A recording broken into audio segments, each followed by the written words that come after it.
Hey folks, this is John Chowell from Cruise Addicts. I have an amazing guest today. He is Scott Lara from cruisegenius.com. Let's go to the interview right now. Hey Scott, how you doing?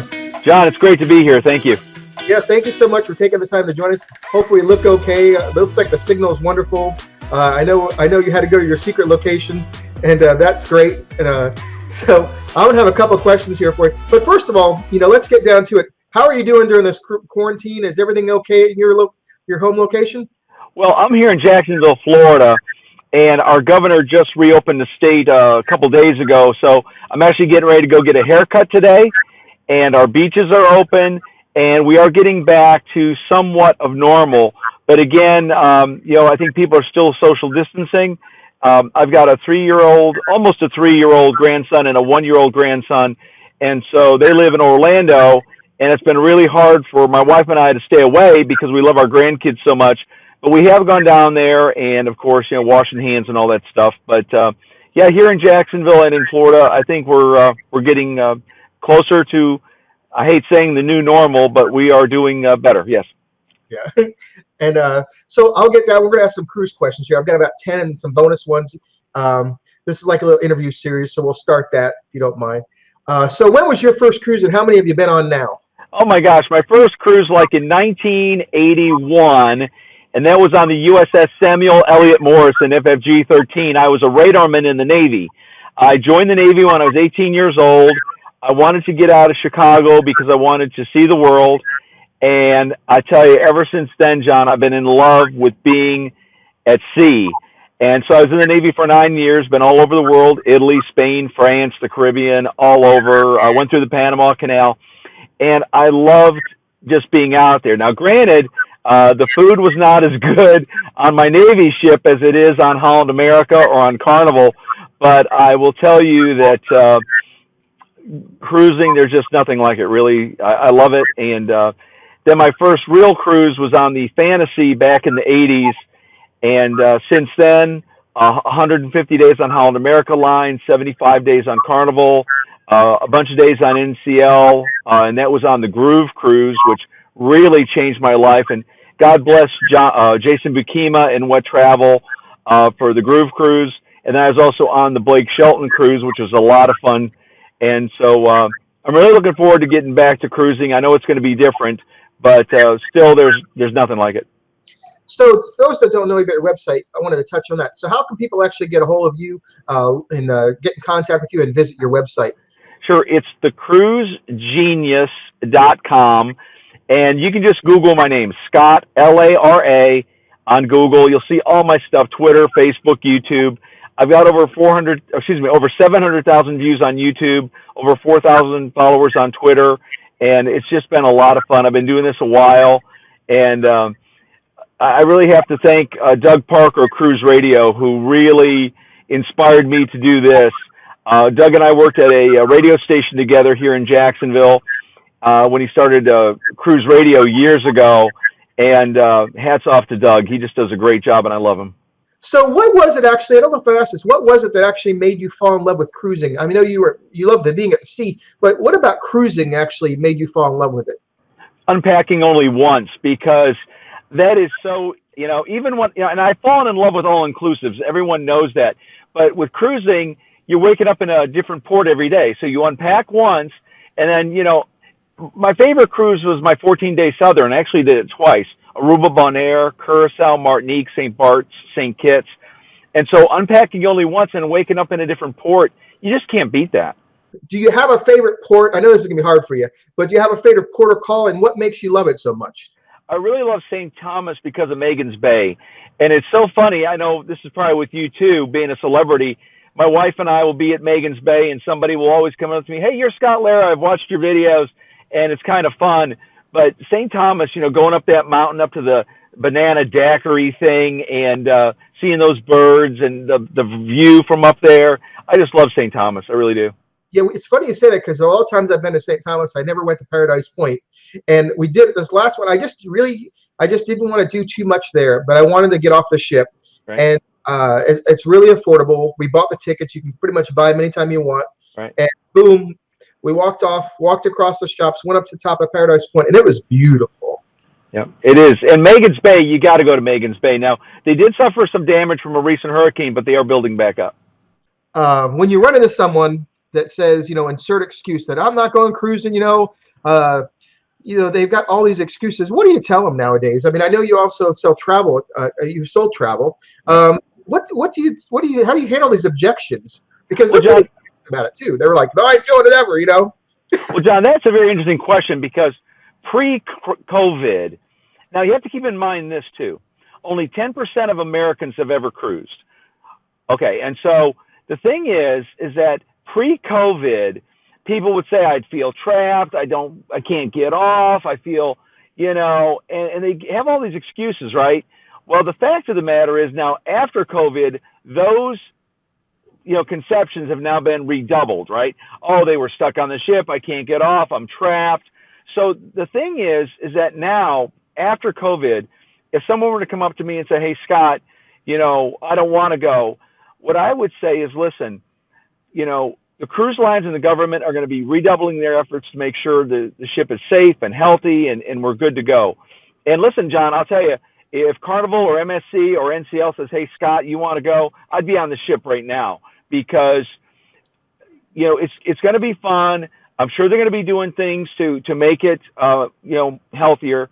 So I say, hey, go once, try it. If you don't like it, like Carnival, they have this guarantee. I hope they still have it where if you're not having fun in 24 hours with an export, they'll send you home. So it's fun, it's affordable, it's family friendly. That's what I tell people. Yeah, on that note, I know a lot of people are worried about this COVID-19. I mean, you can't see it, you don't know it, it lasts forever. I mean, some things are factual, but people really don't know what they're dealing with, and obviously Right. it's affected everything in travel. Right. Travel. Do you feel really safe about that? Would you really just take your family on board?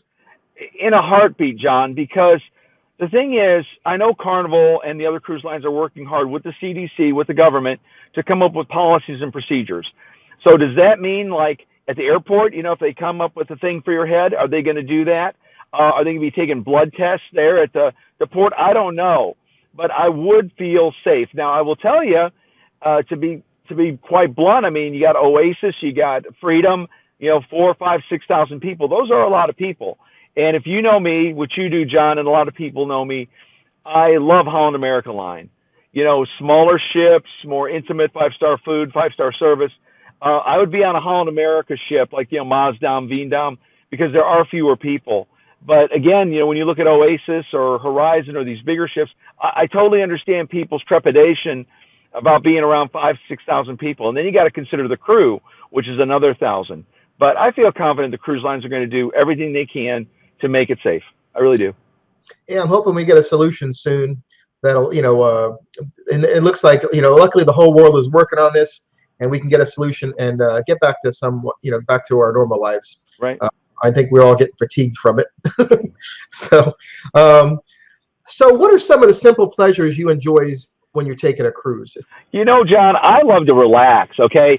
I just heard your previous guest saying, about being adventuresome and all that. And, that's what I ask my clients, what do you want to do? You just want to be in a lounge chair, or do you want to be up there on the hairy chess contest or the, flipping the bottle, making drink contest? Because I work so hard in my day job, I go just to chill out. So I'll be laying on a deck chair and sitting on the Serenity deck. I just love to be able to relax and shut down. The hardest part, John, though, is with you and me and others in the media, is not staying connected. And so it takes a lot of effort for me to put my phone down and just chill out. Yeah, I find myself trying to. My wife laughs at me because I'm taking pictures of everything, and I'm doing too much. So yeah, but I'm just like you. I don't need a lot of the games and stuff like that. I've been blessed enough to see that enough times, Right. and I enjoy it. It makes it does makes it does create some ambiance, But as far as I don't need to be at every little thing. But it's hard to put that phone down because you're doing social media and you want to share it. And it for me especially, just like you're doing your regular Monday through Friday stuff, and all of a sudden you have this exposure to all this wonderful stuff, especially some new experiences, and you're just taking everything, Exactly. And of course, my social media also feeds me, by getting extra likes and everything. And you're like, oh, okay, it just makes you spend more time. But I'm also one of those people where I don't want to be that guy or that girl that literally, is this, they're Right. spending their whole vacation, behind a camera. I don't want to live Right. my life through a camera. And I've also learned to appreciate. I'm going to get this back up here. I've also learned to appreciate any type of excursion where I'm not pressed up to a minivan looking out a window. I don't want to be in a bus or a van or a taxi cab for any length of time. After I did my European river cruises, where we literally walk out and be right there in the town, and everything was walking and eating and smelling and tasting and stuff like that. I was like, okay, I've really become more of an adventurer or explorer rather than just some cruise passenger stuck in a van, looking, doing an island tour. I want to get out of those vehicles, and I want to walk around. I want to talk to the people, and actually, and it's makes me really want to touch things and be part of things. You're right. So yeah, that's my 5 cents on that. So I'm going to ask you this question too. So do you have a story that you can share with our listeners here and viewers? Exactly, like, of course, it's got to be PG. Any type of travel story that you've shared with your clients or your friends and family. Some kind of story that like really stands out. I know I'll give you a minute to think about it, because I know it's hard to be put on the spot and say, okay, tell me a story. But do you have any good story or? Yeah. Okay, go ahead. Well, it's St. Kitts. And the funny thing about St. Kitts is, you get off the ship and there's like 5 or 6 guys with monkeys on their shoulders, right? And so the guy goes, hey, I'll take a picture. Well, he goes like this, snaps the finger, and the monkey jumps on your shoulder, right? Oh, yeah. And so the guy goes, hey, give me your phone. I'll take a picture of you with my monkey for $20. I said, $20? I said, what's the name of your monkey? And the guy snaps his finger. The monkey jumps back on the guy's shoulder, and the guy walks away. It's like, what's the name of your monkey? And so that's kind of a funny story. And my other story is about Half Moon Cay. And if you type in Scott Lara, Lara, Half Moon Cay, shameless plug, you will see my videos on YouTube, right? And so, like I said, I got over 700,000 views on my YouTube channel. And one of my videos is walking up those steps at Captain Morgan's bar, the big pirate ship on Half Moon Cay, to the 2nd and the 3rd levels, because you have a great view. So I'm walking up there with a friend of mine, John, and there's a wife taking a picture of her husband, and they both look at me, and the guy goes, you're Scott Lara. It's like, hey, how are you? And, oh my gosh, can we get a picture with you?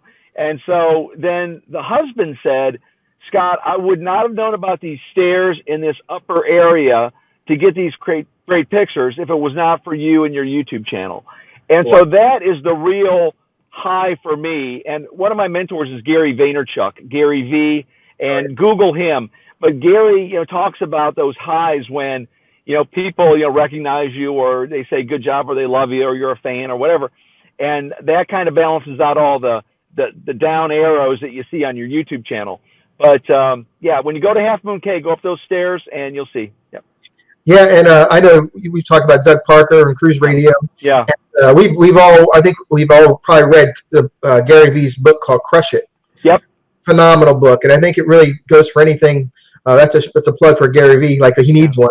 But yeah, it's an amazing book. If you ever want to get involved with anything you do in your life, he really talks about just basically crushing it, just outworking, just following your passion, whatever it is. Quick story, John. It's funny because I've been listening to Gary Vaynerchuk for many, many years, back when he was doing Wine Library in 2009. And years ago, he tweeted out, ask me anything. And I tweeted him and I said, I would like a signed book, an autographed book of Crush It. And he sent it to me. And so, yeah, huge fan of Gary V, and even a bigger fan of Doug Parker, Cruise Radio. Doug is a true pioneer in all this, and deserves a lot of credit. Oh yeah, and Cruise Addicts syndicated his show for 4 years, and yeah, we've obviously got a great friendship, and he's taken his show to remarkable heights. Do you have a port which you like to stay on the ship? Freeport's a dump. It is. I tell all my clients, man, don't even get off the ship. Now, Doug will say, oh, there's this, you pay some money, you take a bus, and you go to this beach, and you get a towel. Okay, I have not done that, but maybe next time I go to Freeport, I will. But anybody that has not been to Freeport, I mean, when you pull in, it is like that's where they do all these refurbishments of the ships and these dry docks, you know. Hey, there's an interesting story about Freeport, though. I forget which hurricane it is. It was, excuse me. But there was a Carnival ship that was there, and I think there was a shrimp boat that was in trouble. And the captain of the Carnival ship, you know, went out and rescued these shrimpers. But I'll put a link to that on the cruisegenius.com, and John, maybe you can do it too. But that's a very interesting story about Freeport, that they saved a fisherman or a shrimper. But yeah, I stay on the ship at Freeport, like 99% of frequent cruisers do.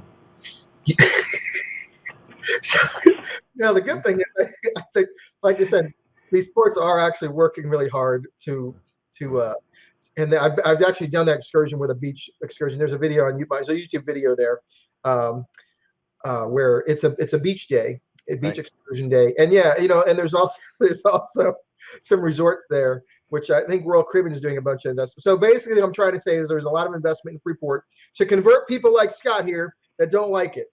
Because, fine, send me, show me, give me a pass, and let me report on it. I'll go. Okay, you're in your car right now. I don't know, or at home. Imagine you've got the Grubhub order app where you can order appetizer, entree, dessert, everything, your favorite dishes from your favorite cruise lines. You can have multiple cruise lines just like you can order from multiple restaurants. What would you order? The President's Cut on Holland America Line steak for in the Pinnacle Grill. And I know Orlando is not with Holland America anymore, but he had a special cut of steak, and it was huge. And so my favorite restaurant is Pinnacle Grill on Holland America Line. And, you got to have the French onion soup on Holland America Line. And, of course, the bread pudding on Holland America Line is just off the chart. Shrimp cocktails. That French onion soup, like I said, is amazing. But like I said, I got 150 days on Holland America Line, so that's really where all my experiences, are right there. And yeah, I got 75 days on Carnival, and yeah, the flat iron steak on Carnival's good. The chocolate, thing, a hot chocolate thing, the bitter and blanc soup thing. But yeah, I mean that's why I go, John. Is the food is really good on cruises. Oh yeah. Now, what is your favorite Holland America ship? Do you have one? I'd say the Mazdam. I mean, it is an older ship, but it's smaller. It's intimate. I know the crew. I mean, I knew the crew when I sailed them because I've been on Mazdam like 5 or 6 times. So yeah, Mazdam's probably my favorite ship. As a travel agent, do you have any big money-saving tips for our cruise addicts here? Number one tip is book early. John, I cannot tell you how many times people will call me. If I wait till 1 week before the cruise, I'm going to save $1,000, right? Well, you'll save maybe $25 or $50. But the fact of the matter is, if you wait to the last minute, if you're a cheapskate, right, and you want to save $25, when it's a week before the ship sails, you're going to be by the bow. You'll be by the bow thruster. You'll be in a very bad location. So don't come crying to me as a travel agent or travel advisor. You got to pick. And I always advise people to book a year out in advance. It may be a little more expensive, but you'll get the cabin you want. And, but again, John, I hate saying this, but I mean, people are just so price driven. If they go to Costco, that's the funny thing. They go to Costco and they buy a cruise, and then they get on these Facebook pages asking for super secret tips. And the only reason I can give super secret tips is because I've been on these cruises, right? If you type in Scott Lara Half Moon Cay on YouTube, you'll see my tips about getting off the ship early, not waiting until 11 or 12 o'clock. And so you don't get that from the guy at Costco. And with all due respect, you don't get that from the guy at Vacations to Go, because they've probably not even the PVPs at Carnival, who a lot of them have been laid off, God bless them. You're not going to get those tips. So you can't have it both ways. Consumers can't say, I want a great price and great tips, and then go to Costco. Yeah. Do you like guaranteed cabins? Do you recommend those for people trying to save a little bit? Guarantees, again, it's a roll of the dice, right? Now, like with me, I'm a platinum on Carnival. I'm 3-star on Holland America. So I think some super secret guy looks at those factors and then, okay, if you're in a guarantee, they may put you in a better cabin. But one of my super secret tips is this. when the cruise line calls you or emails you offering you an upgrade, a paid upgrade, keep in mind that the upgrade in their eyes is different than the upgrade in your eyes. They can put you underneath the walking track or some other undesirable location. So to answer your question, guarantees are okay if you don't care where you're going to be. But if you care about location, then you better get an assigned cabin. Okay. Yeah, I agree with that. I mean, because I'm pretty easygoing, but some people aren't. Like, and you see people will literally stress about anything. They'll be like, "Oh, I'm too close. I can hear the elevator ding. There's a stairwell nearby. I hear, they roll. I hear a cart rolling because they're below the buffet, or or something like that, or the jogging track." And I think most cruise lines have actually done a lot of this to damper that stuff through the years on the newer ships. But yeah, if it's going to drive you crazy, then you just definitely pick your cabin, because there are differences. Well, John, there's one cruise director. He's not a cruise director anymore. His name is Jason Venner. He was on Holland America Line. And that first night when you go on the ship and you're sitting in the show lounge, and the cruise director comes out and does a little show and all this stuff. But Jason said this, and this is on Holland America Line. It never surprises me that people travel hundreds, if not thousands of miles just to complain in a different place. It's sad. It is sad, but it's true. But you got Ethel, Myrtle, Gertrude, Elmer. They're going to complain. John, I know we're getting out of time here. My wife and I were in the dining room on a Holland America ship, and Elmer and Mildred were sitting over in the corner. And, Elmer was saying the coffee was hotter, back during the days of Titanic. And it's like, all he was doing is spending his kid's inheritance. And I actually talked to him. I said, guys, come on, you're ruining my vacation here. But, the thing is that you're on a 5-star ship with 5-star service. There's nothing to complain about. And, John, people tend to complain louder than they give praise, right? Yeah. I mean, you go to a store, you go to a restaurant, and you didn't have good service, you're going to tell 1,000 people. But if you had great service and a great experience, you may not tell people. But you and me and others in the media, we are going to let them know. And thanks again, Scott, for being here. But I've got a couple more questions. We're going to do this real quick. We got the lightning round. So this or that. Buffet or main dining room? Main dining room. Okay. Drink package or pay as you go? Pay as you go. Specialty restaurants or use the included ones? Specialty restaurants. Inside or balcony? Captain's suite on the Carnival Sunshine. Definitely. Have you seen that? That is amazing. I've been in it. Yeah. That's like, yeah, I need that. I haven't been on it yet. Private table for two or sit with Gertrude? Table for two. Okay. One-man band or the piano bar? One-man band. Comedy show or production show? Production show. Watch the sunrise or sleep in? Sunrise. And bonus question, describe cruising, what it means to you in one word. Affordable. Affordable. And he is Scott Lara, thecruisegenius.com. He's the man. Thanks so much for going through all this with us. Well, John, thank you very much. And everybody watching, be sure to follow John, Cruise Addicts. Just an incredible man, and I've met him in person. And thank you so much, John. You're truly a leader in this industry, and I deeply appreciate you, man. Thank you, Scott. Have a happy haircut. We'll see you later.